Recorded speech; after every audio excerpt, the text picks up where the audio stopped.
తెలుసో తెలియకో మనం ఎప్పుడూ చెప్పుకునేటువంటి మాట, శివుడే నాకు కొండంత అండ. ఆ మాటను నిజం చేయడానికి అరుణాచల గిరి పర్వత రూపంలో అగ్నిలింగ స్వరూపంగా, జ్ఞానలింగ స్వరూపంగా, బ్రహ్మ విష్ణువులతో పాటు సకల మానవాళికి జ్ఞానబోధ చేయడానికి అరుణాచలేశ్వరుడిగా, అరుణగిరి కొండగా వెలిసినటువంటి మహాపురుషుడు, దేవాది దేవుడు, మహాదేవుడు అరుణాచలేశ్వరుడు.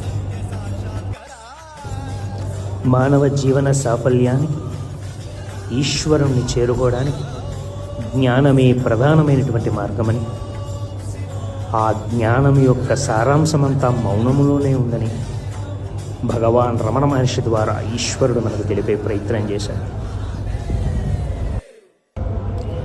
భగవంతుడు మనకిచ్చినటువంటి ఈ ఆయువుని జ్ఞానామృతాన్ని సేవించడానికి, జ్ఞానం అనేటువంటి ఐశ్వర్యాన్ని పొందడానికి, చివరిగా ఈశ్వర తత్వాన్ని తెలుసుకుని రమించి రమించి రమించి ఈశ్వరుల్లో కలిసిపోయి తరించాలని అరుణాచలేశ్వరుణ్ణి వేడుకుందాం.